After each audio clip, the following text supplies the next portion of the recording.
अरे कैसन करमिया लेके आइला है राजाऊ। अरे मैया रे मैया पूरा पेड़वा काट के लगाइले जैसे दुनिया रे भैया। हमर ससिया रुकल जाता रे बापा अब जियब नहीं राजाऊ। अरे माई हो माई अरे पड़वा पड़वा अरे ससिया रुका रे बापा। हाँ का हाँ तू एकदम चारिये से खत्म बाबा गोंग भैया एकदम चारिये से खत्म बाबा। तू एकदम चारियन के पहिया मत एकदम हट हट हट हट हट हट। ए बाबू क्या करे हमेशा तुम मारत रहता हो देखा कि दिमाग पर तू बीमार पड़ जाओ ना लो चल जी बाबू ऊपर। अरे ससिया में रुका था है गुंगा या के पोपो करता पोपो साथ का है रुक लगता हो है 4 दिन से तबीयत खराब हमार कोनो ठीक बकाया उठ जाए है पूरा गाछ पताई काट काट के ले जाता देश दुनिया में करेजा भरत हमें है पेड़ में संगल के करेजा भरत है। छोड़ो पेड़ के बाजार चलो पहले तरह दवाई कराई हो न एगो चिड़ै लौकताड़ी न कबूतर लौकता न कौवा लौकता सब एकदम सब दुनिया लगता खत्म कर दिया। यार चलो दवाई कराने तो सांस रुक जी अभी है तो पेड़ रुक के तू सोच रही हो। हाँ चलो सब पूरा देश दुनिया का है कि गाछ पताई काटे लगता भगवान जी पुण्य ना पड़त हमें। क्या हुआ बाबूजी? अरे क्या हुआ है हमके मत छुआ छुआ तो हमके दैया में करे क्यों नहीं छुए? क्यों? अरे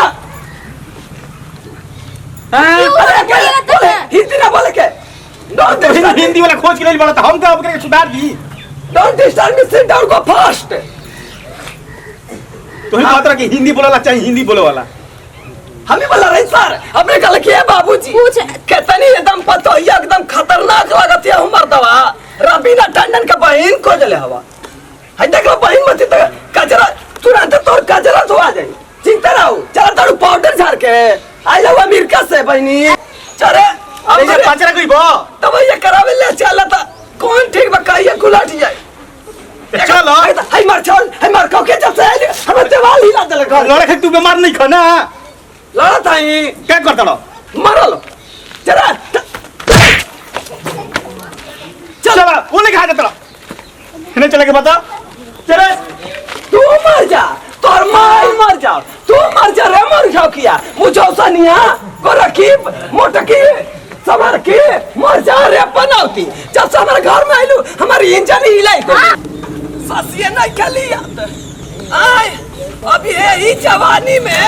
अभी हम कितना अभी बहुत अभी हम लायका है पूरा माछा सोनवा कोरोना में ओकनी के भगवान उठाई लेतन त ठीक रहते हैं।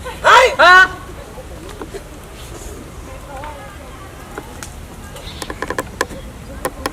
ये कर अरे जाता है डॉक्टर भी दिखावे रहा है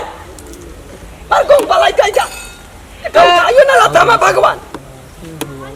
कितने एकदम नच्ची रही लौकातिया न पताई आए कितनी थकल जाता नहीं रे बापा।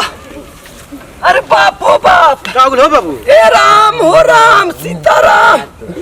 अरे बाप का बोल हो बाबू अरे हवा ना बहुत था पेड़ पौधा रहेला तब नु हवा लगेला अरे सांस उस लिया तनु सांस में तो रुकल जाता। अरे चक्कर मत ही बुझाता रे बापा। अरे धर गूंगा धर टांग पूरा ले जाओ दुनिया घूमता पूरा ऑल इंडिया घूमता रे बापा लगता पूरा दम घर हिलने 4 गो घर बा हिलने 4 गो घर बा चलो चलो टांग ले जाता के पूरा एकदम घिरना ही माते रे घूमता रे बापा। अब ना बचम का है भैया।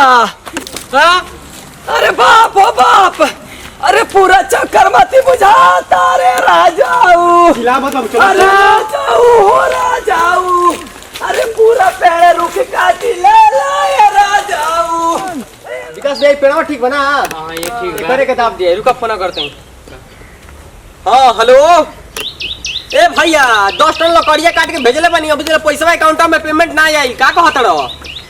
ना तो आगे के सप्लीमेंट हम रोक दे आगे का हम काम ना दे समझ लो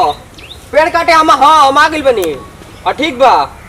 जल्दी अकाउंट में शेयर करो हमरा हम काम लगाई काटे के। बाप हो बाप अरे माई हो माई अरे काटा हो करके ए डॉक्टर जी का अरे काटा हे करे काटा हे करे के बढ़िया भाई। हाँ ये बढ़िया काटा। एकर पलंग लगे तो बहुत बढ़िया हुई हाँ पलंग। पलंग बड़ा बढ़िया है। पलंग हाँ पलंग बड़ा ए मत ए भैया तू क्या सही लवा हैं के कधीरे सही लवा कधीरे से ना पेड़ कटाई बन जा पेड़ पलंग उलंग बनाओ खेती पेड़ काटबो हाँ। कधीरे सही लवा बोला कधीरे कहीं से निकाल पेड़वा काटे कते बहुत बहुत ओरा है ससिया लेवे में तन को हिचकाहट ना होकेला आय? हमर पूरा एकदम शरीर सांस फूलता आय तो तू बूढ़ ने पूरा देश दुनिया के लकड़ी के वृक्ष इन काट दी तुम लोग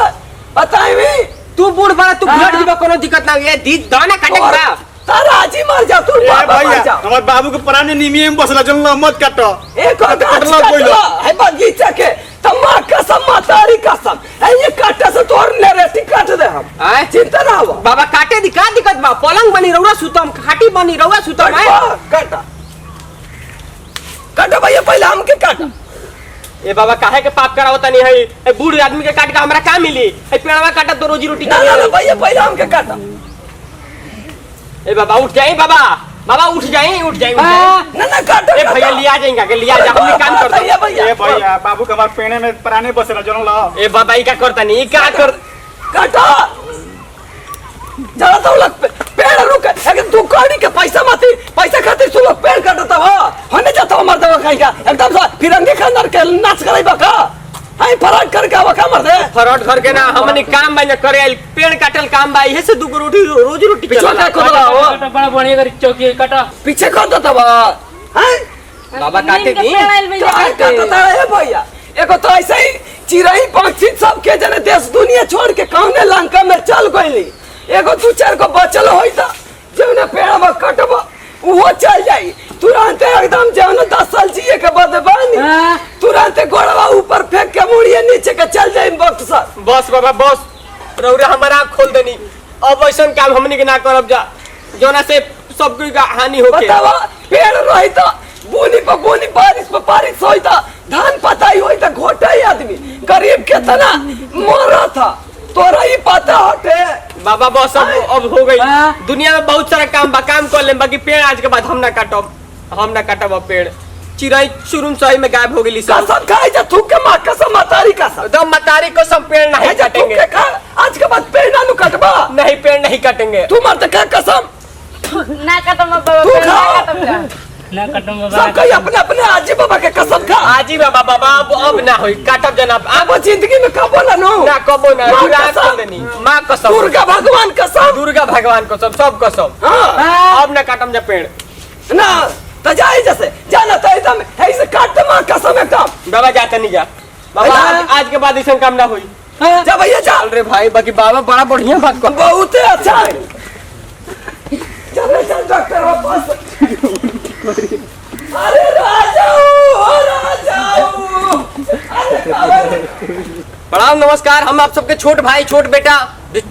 टाइगर विष्णु आप सबके गोड़ छू के गोड़ लागत नहीं भैया जैसे कि वीडियो में पूरा देखा नहीं है कि कैसे पेड़ बचावे खातिर चिरकुट बाबा खुद पेड़ के सट के लिपट गिलान की पेड़ के यदि काटे के बता पहले हमारा काटे का पड़ी ठीक भैया वैसा ही हमनी के पर्यावरण के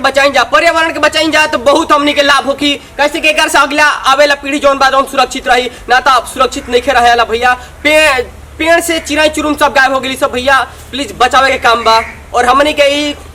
देखे खातिर खतरनाक कॉमेडी वीडियो सब्सक्राइब करी जा लक्ष्मी फिल्म्स और दूसर का चैनल स्नेहा म्यूजिक वर्ल्ड के लाइक करी सब्सक्राइब करी शेयर करी बस नमस्कार।